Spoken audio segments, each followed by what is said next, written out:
ચાણસ્મા શહેરમાં પાટણ જિલ્લા પત્રકાર એકતા પરિષદ દ્વારા ચૈત્ર પૂનમે બહુચરાજી ચાલતા જતા પદયાત્રિકો માટે ઠંડા પીણાના સેવા કેમ્પનું આયોજન કરવામાં આવ્યું હતું, જેમાં સહયોગી દાતા શ્રી ચાણસ્મા જીઆઈડીસી ઠંડા પીણા પ્રોડક્ટ્સના સહયોગી અશોકભાઈ પટેલ અને ભરતભાઈ પટેલનું પત્રકાર એકતા પરિષદ ગુજરાત રાજ્ય પ્રદેશના હોદ્દેદારો દ્વારા સન્માન કરવામાં આવ્યું હતું।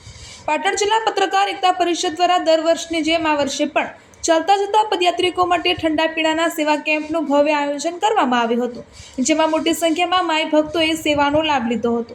આ પ્રસંગે રાજકીય, સામાજિક અને અધિકારીશ્રીઓ અને નગરજનો મોટી સંખ્યામાં ઉપસ્થિત રહ્યા હતા।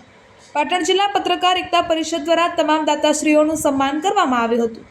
રિપોર્ટર કમલેશ પટેલ, પાટણ।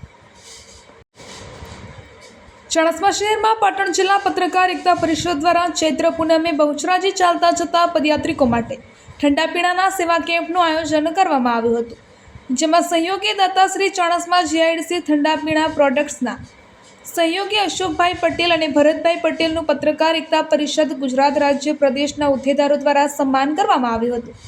પાટણ જિલ્લા પત્રકાર એકતા પરિષદ દ્વારા દર વર્ષની જેમ આ વર્ષે પણ ચાલતા જતા પદયાત્રિકો માટે ઠંડા પીણાના સેવા કેમ્પનું ભવ્ય આયોજન કરવામાં આવ્યું હતું, જેમાં મોટી સંખ્યામાં માય ભક્તોએ સેવાનો લાભ લીધો હતો।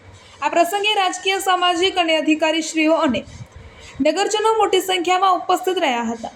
પાટણ જિલ્લા પત્રકાર એકતા પરિષદ દ્વારા તમામ દાતાશ્રીઓનું સન્માન કરવામાં આવ્યું હતું। રિપોર્ટર કમલેશ પટેલ, પાટણ।